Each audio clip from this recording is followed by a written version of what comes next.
Ya, Assalamualaikum warahmatullahi wabarakatuh. Selamat pagi anak-anak, jumpa lagi dengan Ibu Halimah.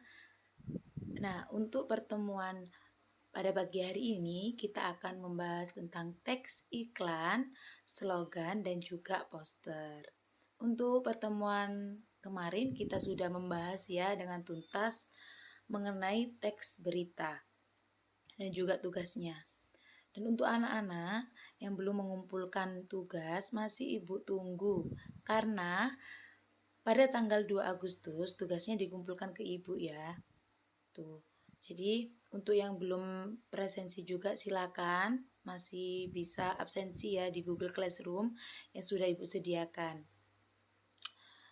Sebelum kita mulai untuk membahas teks iklan, slogan dan juga poster, marilah kita berdoa sesuai dengan ajaran masing-masing. Berdoa dimulai.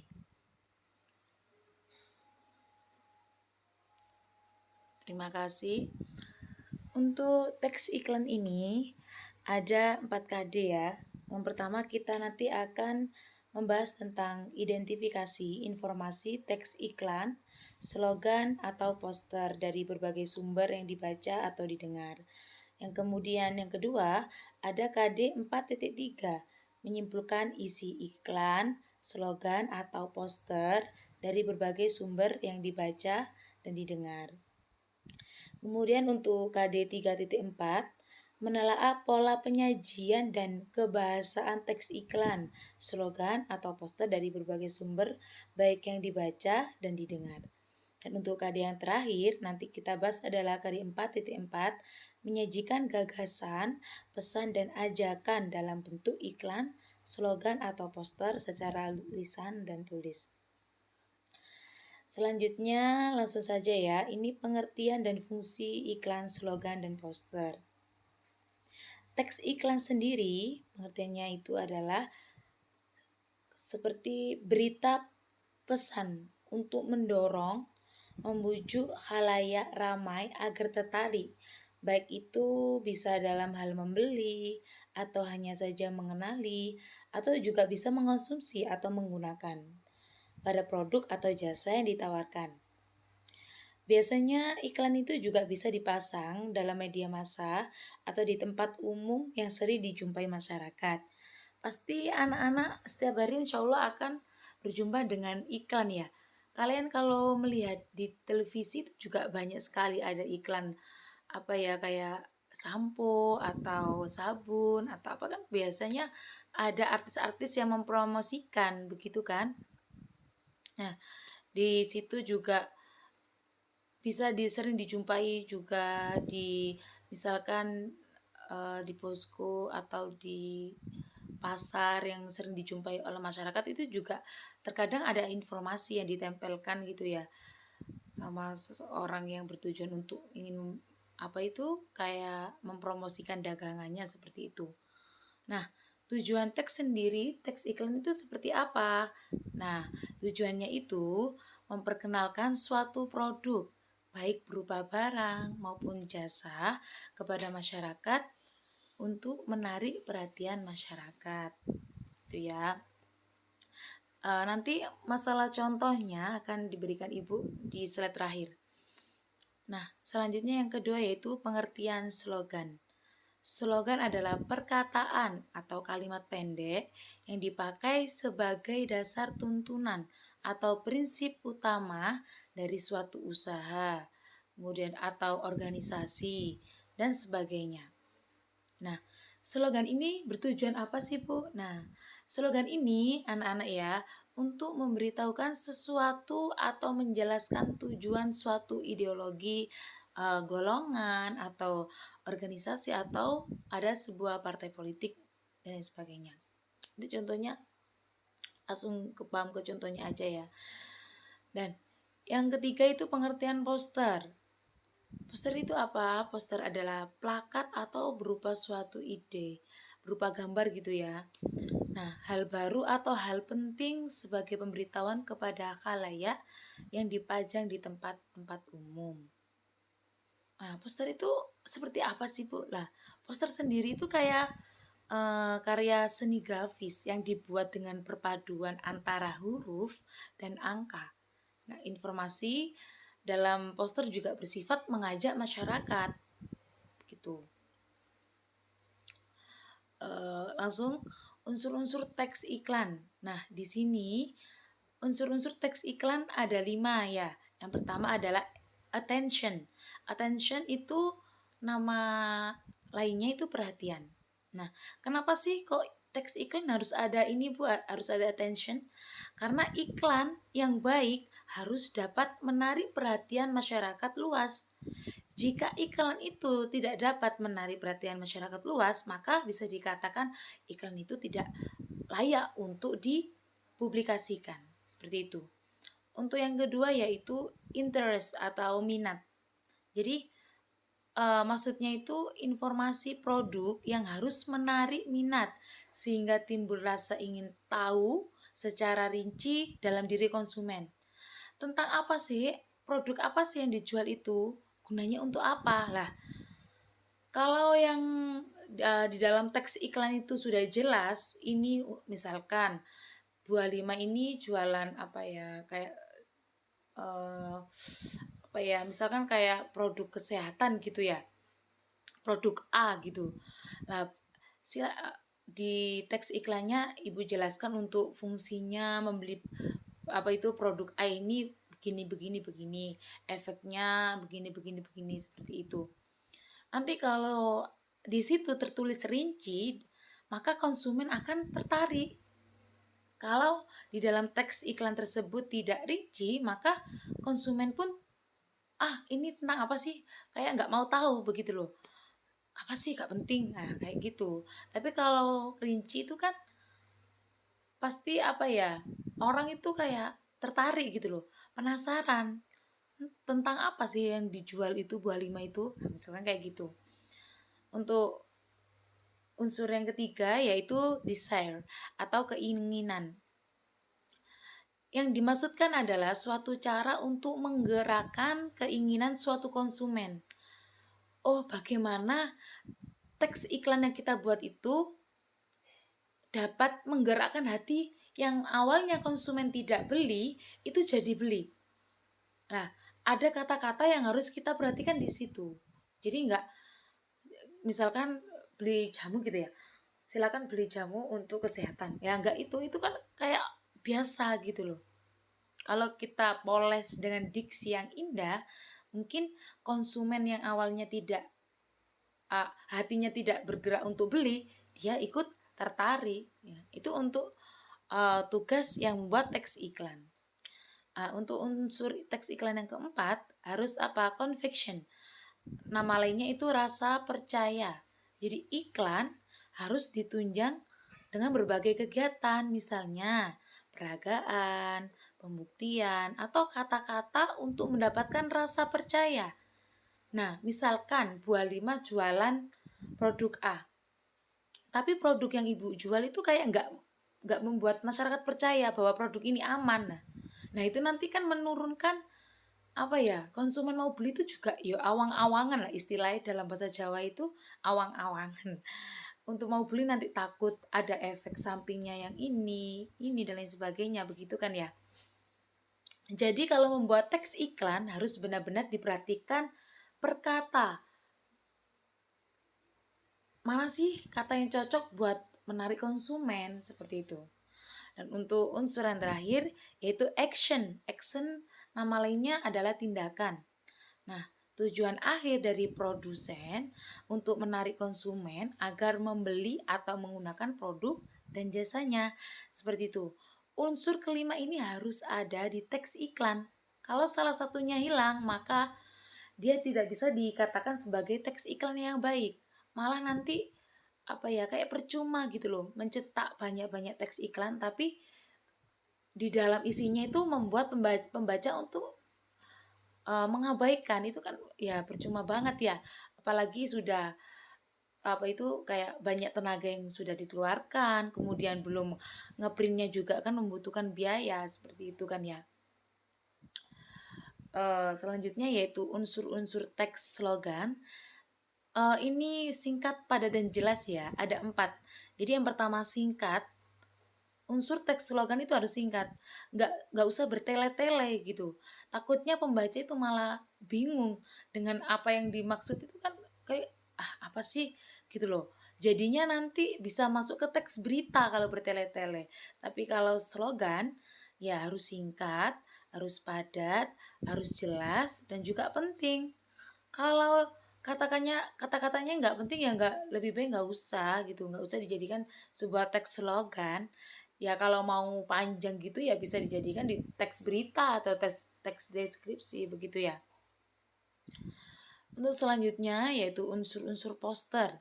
Nah di sini anak-anak unsur-unsur poster ada 3. Yang pertama yaitu adanya produk yang akan diinformasikan. Ya ini pasti ya, yang namanya juga poster, jika nggak ada produk kan nggak jadi poster ya, nanti malah jadi teks deskripsi begitu. Harus ada produk yang jelas. Produk apa sih yang mau dijual atau yang mau dipromosikan, itu produk seperti apa gitu ya. Untuk anak-anak yang tahu nyimpen WA-nya ibu, mungkin kalian sudah tahu bahwa ibu misalkan kayak jual skincare atau susu pelangsing dan lain sebagainya, kan sudah jelas seperti itu. Produk yang ibu jual itu ya benar-benar ada tujuannya, ada efek sampingnya, ini ada BPOM-nya dan lain sebagainya begitu. Untuk yang kedua yaitu memiliki sasaran yang jelas dan batas waktu.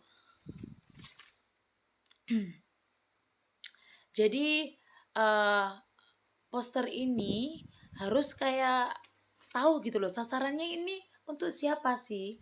Misal skincare, kan nggak cocok kalau poster ini untuk anak bayi ya. Yang pastinya skincare ini ya untuk anak remaja, untuk ibu-ibu atau untuk yang apa yang membutuhkan. Nah, semisal juga misalkan susu pelangsing dan susu gemuk, ya sasarannya ya kepada yang membutuhkan, untuk ibu-ibu mungkin, untuk anak remaja yang badannya yang gemuk pengen ASI juga kan bisa kayak gitu. Jadi sasarannya itu harus jelas, sama batas waktunya juga. Ini expirednya sampai ini atau ini gitu ya. Kan ada produk itu yang baik itu ada expirednya seperti itu. Kan kalau sampai seumur hidup, produknya itu seumur hidup itu kan perlu ditanyakan apakah produk itu baik untuk dikonsumsi gitu. Seperti itu. Dan yang ketiga yaitu terdapat logo atau foto dari produk. Di situ harus jelas ya anak-anak ya. Suatu poster pasti memiliki kayak logo. Entah itu bekerja sama perusahaan atau pokoknya harus jelas gitu. Produknya seperti apa, fotonya seperti apa sih gitu loh. Itu harus dicantumkan dalam poster biar pembaca itu tahu, oh ini yang dijualkan, oh ini bentuknya seperti ini kayak gitu. Selanjutnya yaitu perbedaan antara teks iklan, teks slogan dan juga poster itu bisa dilihat dari tampilan isinya. Jadi yang pertama, iklan itu memadukan unsur gambar, ada unsur kata, ada unsur gerak. Mungkin kalau di iklan di TV itu kan juga bisa kan ya gambarnya kayak gerak-gerak gitu ya, dan ada unsur suara dan lain sebagainya. Nah kalau slogan itu lebih ke mengutamakan ke unsur kata. Jadi kalau slogan itu udah nggak unsur gerak lagi, kalau gerak sama suara itu di teks iklannya.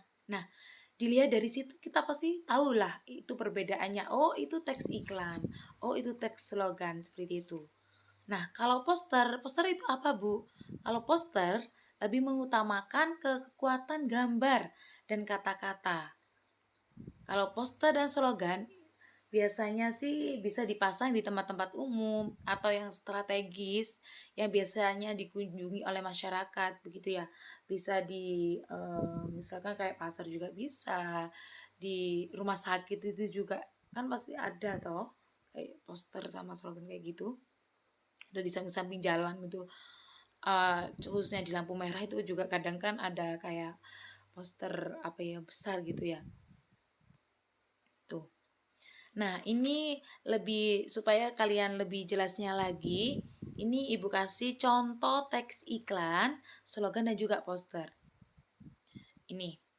Nah, di gambar yang paling kiri ya, yang ada tulisannya CEO Interaktif buku sekolah elektronik ini termasuk teks iklan. Nah, di situ dia sudah jelas. Dia mempromosikan buku sekolah elektronik, ya kan? Dia menjual. Kalau yang SMA menjualkan CD itu harganya satunya 25.000. Kalau SMP kelas 9 beli dua harganya 40.000.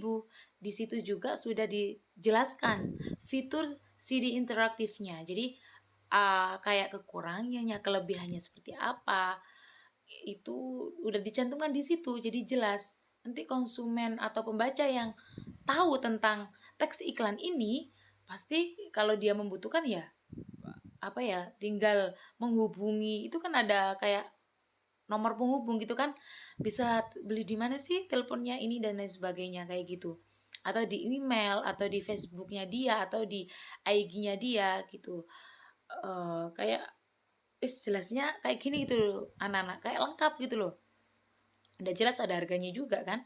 Nah, kalau yang slogan itu seperti apa? Tadi kan sudah Ibu jelaskan ya, bahwa perbedaannya kalau teks iklan itu seperti itu, kalau teks slogan itu mau lebih mengutamakan kata. Jadi ini ada contoh kayak mudah menabung, tua beruntung. Lah, maksud dari slogan ini apa sih?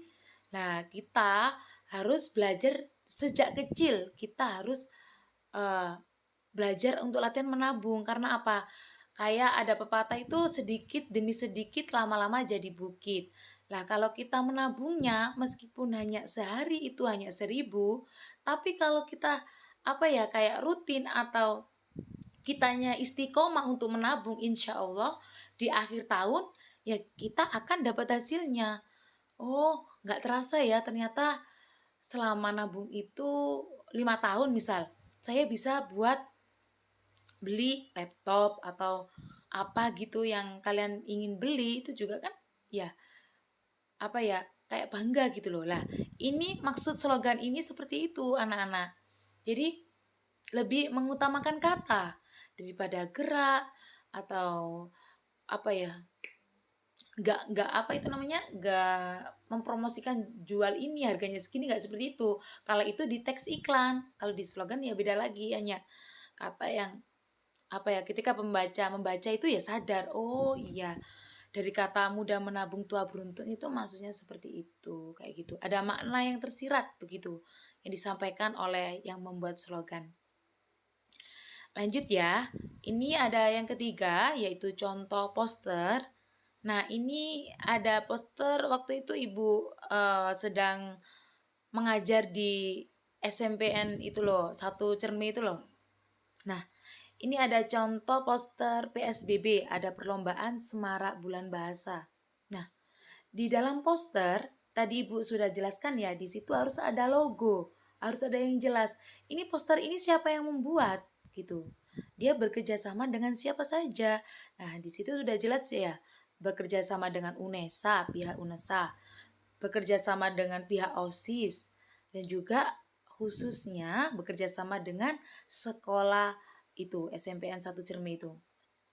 Nah, di dalam poster tadi Ibu di slide sebelumnya coba dicek lagi ya. Mana sebentar. Nah, di perbedaan ini kalau poster itu kan lebih mengutamakan gambar dan juga kata-kata. Nah, ini contohnya seperti ini. Kalau kata-kata juga itu kan ya termasuk kata-kata ya, perlombaan Semarak Bulan Bahasa. Oh, isinya tentang apa sih poster itu? Oh, ini ada tentang lomba gini-gini. Harus jelas juga lombanya apa saja. Menulis cerpen, baca tulis puisi, poster dan lain-lain itu kan ada ya. Ada keterangan juara-juara juga supaya pembaca itu yang awalnya nggak mau ikut lomba dia bisa tertarik karena diiming-iming oleh hadiah itu kayak gitu. Jadi ini kan kayak di model gambar ini supaya menarik. Nah, misalkan ini tadi ibu buat kayak putih bles gitu. Kan nanti ini loh seperti apa? Mesti ini kayak tulisan biasa. Jadi orang lewat itu wis ya wis lah nggak usah dibaca kan hanya kertas putih bersih sama tulisan hitam kayak gitu. Nah, jika di model ibu kayak gini ya, kayak biru ada lengkung-lengkungnya itu, orang lewat itu pasti habis melirik gitu ya. Dia akan kembali lagi tertarik apa sih isi dalam poster itu, tentang apa sih yang tentang misalkan lomba apa sih gitu kan, pasti dia akan membaca sampai selesai kayak gitu. Nah, itu tadi pengertian. Oh, bentar-bentar, ada lagi satu slide ya. Jadi iklan ini digunakan untuk sarana-sarana berikut. Yang pertama, kalau bagi perusahaan kayak tingkat bisnis komersial itu ya, iklan itu digunakan untuk menjual barang dan jasa.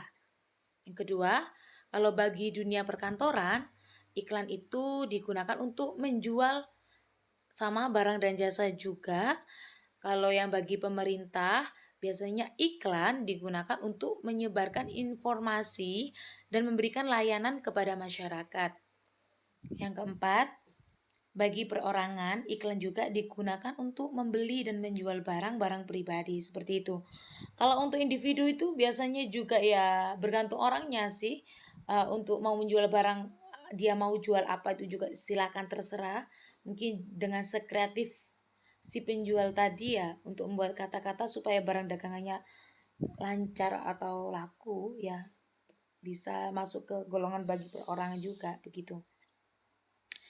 Nah, itu tadi materi yang dapat Ibu sampaikan pada pagi hari ini.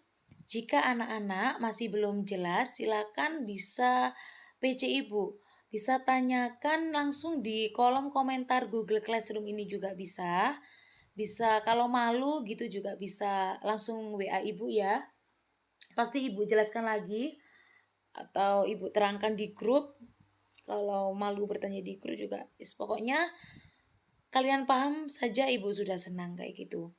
Tapi kalau kalian diam, kalian kalian nggak tanya, kalian nggak memberi tanggapan, ya Ibu anggap kalian sudah paham kayak gitu ya. Jadi untuk anak-anak semangat belajar. Minggu depan kita akan berjumpa dan tatap muka. Jadi mulai dari sekarang jaga kesehatan. Meskipun belajar di rumah gitu ya, harus jaga pola kesehatan, patuhi protokol dan lain sebagainya gitu. Jangan lupa konsumsi vitamin C yang banyak ya. Terima kasih, itu saja dari Ibu. Jika ada salah kata, Ibu mohon maaf. Assalamualaikum warahmatullahi wabarakatuh.